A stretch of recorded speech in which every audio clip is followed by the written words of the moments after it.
కాలాన్ని విభాగం చేసినప్పుడు ప్రమాణంగా దేన్ని స్వీకరించారు అంటే మొదట ఒక సంవత్సరాన్ని స్వీకరించారు. అందుకే మీరు దేశకాల సంకీర్తనమందు ఖరనామ సంవత్సరే అని మొదలు పెడతారు. ఒక సంవత్సరం అంటే దాన్ని మళ్ళీ 2 ఆయనముల కింద విభజిస్తారు. ఉత్తరాయణము, దక్షిణాయనము. ఆయనం అంటే కదులునది అని. ఉత్తరాయణము, దక్షిణాయనము. 6 నెలలు ఉత్తరాయణం, 6 నెలలు దక్షిణాయనం. ఏ 6 నెలలు ఉత్తరాయణం, ఏ 6 నెలలు దక్షిణాయనం? అర్థం బద్దం లేని పేర్లు ఏవో పెట్టుకుని ఈ 6 నెలలు అనరు శాస్త్రంలో. ఋషి దార్శనికుడు చాలా బాగా ఆలోచించి తగినంత ప్రమాణంతో మాట్లాడతాడు. సూర్యుడు కర్కాటక రాశి నుండి మకర రాశిలోకి ప్రయాణం చేసే పర్యంతము దక్షిణాయనం. ఆయన మకర రాశిలో ప్రవేశించి మళ్ళీ కర్కాటక రాశిలోకి వచ్చే పర్యంతము దక్షిణాయనం. ఈ దక్షిణాయనము ఉత్తరాయణము అని 12 నెలలని విడగొడతారు. మళ్ళీ నెల ఎక్కడి నుంచి వస్తుంది? శుక్లపక్షము కృష్ణపక్షము అని 2 పక్షములను ఆధారం చేసుకుంటాడు. ఈ పక్షములు ఎక్కడి నుంచి వస్తాయి? చంద్రుని యొక్క కళలు పెరుగుట కళలు తరుగుట అని ఆధారం చేసుకుంటాడు. శుక్లపక్షమంతా కళలు పెరుగుతాయి, కృష్ణపక్షమంతా కళలు తగ్గుతాయి. కానీ ఇందులో ఒక చిన్న సమస్య మళ్ళీ వస్తుంది. ఎక్కడి నుంచి వస్తుంది? శుక్లపక్షానికి 15 రోజులు, కృష్ణపక్షానికి 15 రోజులు. 15 రోజులు 30 రోజులు. కాబట్టి ఒక నెలకి 28, ఓ నెలకి 31 అలా ఏం ఉండవు. ఖచ్చితంగా 30 అంటే 30 అంతే తిథులు. కాబట్టి ఎందుకు ఫిబ్రవరికి 28 ఉంటాయి? ఏం ఉండదు అందులో.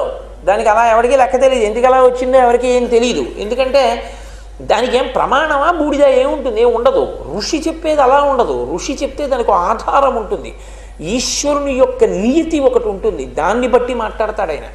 కాబట్టి చంద్రుని యొక్క కళలు వృద్ధి పొందితే శుక్లపక్షం, చంద్రుని కళలు క్షయమైతే కృష్ణపక్షం. కృష్ణపక్షం 15 రోజులు, శుక్లపక్షం 15 రోజులు కలిపితే ఒక నెల. బాగానే ఉంది. కానీ 12 30లు 360 రోజులు.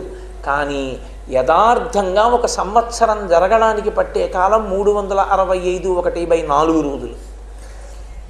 మరి ఈ 5 1/4 రోజులు ఏమవుతాయి? అందుకని దీన్ని ఒక 3-4 సంవత్సరములు అయిపోయిన తర్వాత అధిక మాసం కింద కలుపుతాడు. మళ్ళీ అధిక మాసం కింద నడిపినప్పుడు అధిక మాసాన్ని శూన్యమాసం చేసి ఇంకా దాని యందు శుభతిథులను పాటించరు. అది కాలాన్ని సర్దుబాటు చేస్తున్నారు. అందుకని అప్పుడు మీకు సుముహూర్తాలు ఉండవు. అందుకే ఇక పుణ్యకర్మలు ఉంచరు. ఏదైనా ఒకటి చేస్తే దాని యందు ఈశ్వర ప్రోక్తమైనటువంటి విషయాన్ని స్వీకరిస్తారు, స్వీకరించి మాట్లాడతారు. ఇప్పుడు కృష్ణపక్షము శుక్లపక్షము ఇందులో తిథిని ఆధారం చేసుకుంటారు. ఒక రోజు అని నేను అన్నాను అనుకోండి, ఆ రోజుకి తిథి ఆధారంగా ఉంటుంది. ఇప్పుడు ఇవాళ ఒక రోజు అంటే ఆ రోజుకి తారీఖులు ఉండవు. సనాతన ధర్మమునందు తారీఖులతో మాట్లాడరు. 14, 15, 16, 17 అలా ఉండవు.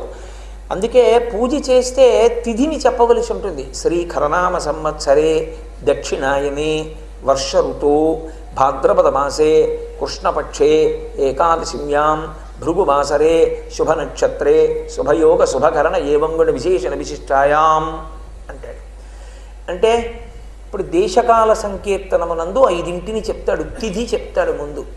తిథి అంటే చంద్రకళలను బట్టి 60 ఘడియలతో కూడుకున్నటువంటి ఒక కాలానికి తిథి అని పేరు. 60 ఘడియల చేత విస్తారమైనటువంటి కాలము ఏది ఉంటుందో దానికి ఒక తిథి అని పేరు.